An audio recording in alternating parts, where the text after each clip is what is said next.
هلا هلا هلا، السلام عليكم ورحمة الله تعالى وبركاته. أهلا بمتابعينا أينما كنتم. النهاردة إن شاء الله هنستخدم برنامج اللايت روم موبايل لعمل فلتر احترافي. يا رب ينول إعجابكم وإن شاء الله هيعمل فرق كبير أوي في صوركم. بس قبل ما نبدأ طبعا زي كل حلقة ما ننساش الصلاة على سيدنا محمد وذكر الله لا إله إلا الله، وما ننساش طبعا اللايك والشير ومتابعة للقناة وتفعيل زر الجرس ليصلك كل جديد القناة. وعايز تقييمكم على مستوى الحلقة، ايه الايجابيات او ايه السلبيات اللي موجودة في القناة، وعشان ما اطولش عليكم يلا بينا يلا بينا.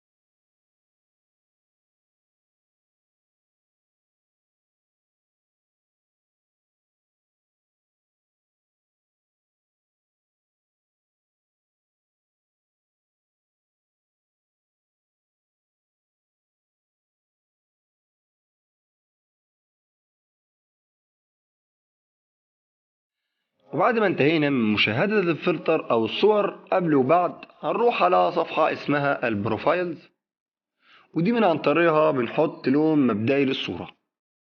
هندوس على السهم اللي جنب كلمة فيفورت ونختار تالت اختيار وهو ارستيك، ومنها نختار ارستيك 5، ومش هنقلل حاجة وهندوس علامة الصح.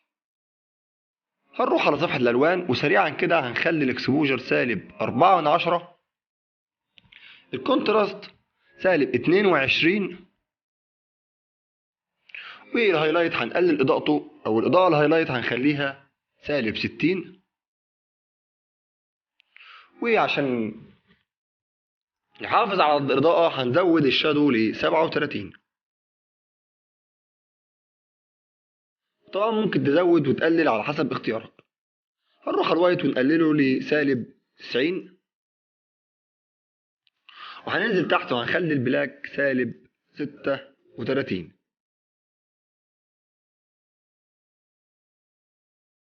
مش هنعمل حاجة في الكيرف، وهنروح على الألوان.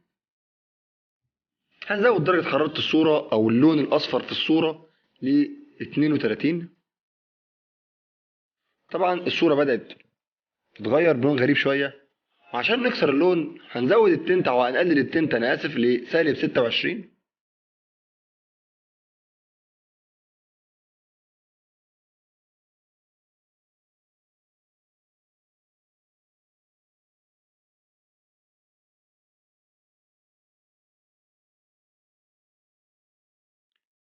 وهنقلل الساتوريشن شوية لسالب 15. طبعا لو درجة قلت أو درجة زادت مش هتفرق. هنروح على صفحة الميكس وهنزود إضاءة اللون الأحمر ل 49،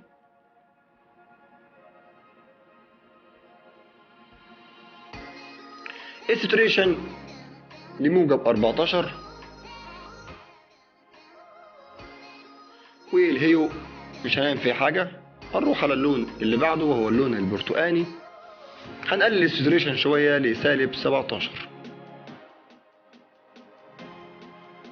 واللومينانس الموجب 41 عشان احنا كده بنغير درجة لون البشرة.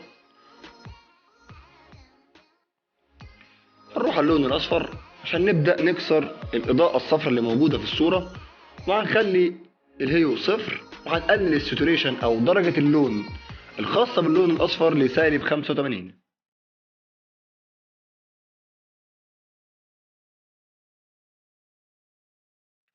وهنقلل اللومينانس أو إضاءة اللون ل 63 عشان تكون الصورة قبل وبعد بالصورة ديت. هنروح على اللون الأخضر، هنخلي الهيو 99 والساتوريشن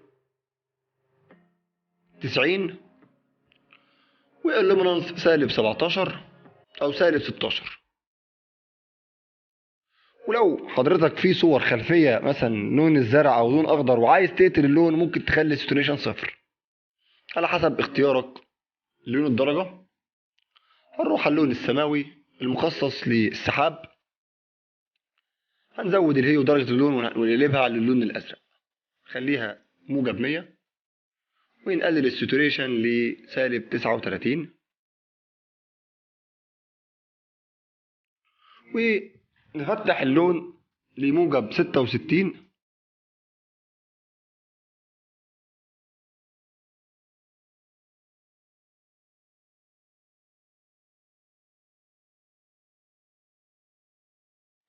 هنروح على اللون الأزرق، هنخلي الهيو -26 وهنقتل اللون خالص -96. واللومينانس ممكن تقلل الدرجة عشان لو عايز تقلل أو تزود على حسب، بس أنا هخليها زي ما هي 0. اللون البربل أو درجة من درجة الإرجواني، اللون الإرجواني هنخليها -18. مش هنعمل حاجة في بقية الألوان. هنروح على اللون اللي بعده وهنخلي الساتوريشن أو أقلل درجة اللون -53 عشان نوصل للمرحلة دي من الصورة. هنروح على دوس دن ونروح على الصفحة اللي بعدها. التكشر هنخليه موجب 10 والكلاريتي موجب 32 عشان نزود من حدة الصورة شوية. وطبعا هيبان الحركة ديت لو بصينا على الشعر. الديزي هنخليه -4. الفينتا موجب 4. وهنروح على السبيريت تون. طبعا عشان ما ناخدش وقت في موضوع السبيريت تون، هاخد نسخة من السبيريت تون الصورة اللي قبلها، هنضغط 3 صور ونعمل كوبي للسيتنج، وجنب كلمة سيلكت هنروح على كلمة موديفاي نون ونروح على الافكت ندوس على السهم جنب الافكت وننزل تحت السبيريت تون ونعلم علامة الصح. هنرجع نعمل صح عشان ناخد النسخة ونروح على صورتنا. مجرد انك تعمل بيست انت كده حطيت السبيريت تون والصورة نضت. وعشان اوريكم السبيريت تون او درجات السبيريت تون، زي ما انتم شايفين الهايلايت 188 والساتوريشن 14 والشادو 239 الهيو والساتوريشن 18. ولو مستعجل في الصورة ممكن توقف الفيديو وتشوف الدرجات. هندوس دن ونروح على الصفحة اللي بعدها. هنخلي الشرب 20 واللومينانس هنزوده لموجب 25 ودي كده احنا بننعم الصورة. وهنرفع الديتيلز لموجب 80.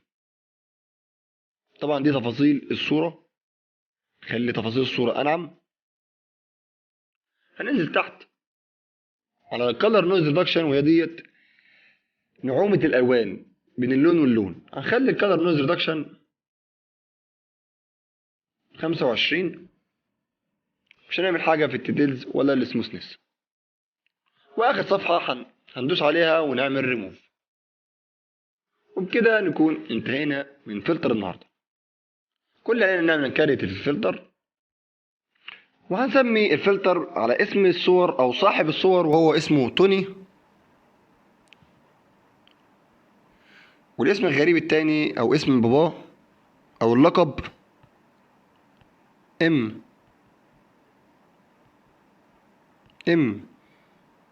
اي اتش اف يو دي. وده موديل معروف جدا على مستوى العالم، لو حابين تدوروا عليه. هندوس دن ونروح على علامة الصح وندوس صح. كده نكون سيفنا الفلتر على الفيديو. وفي الختام يا رب الفلتر يكون عجبكم، وقولوا لنا تقييمكم للفلتر من 10. والسلام عليكم ورحمة الله تعالى وبركاته.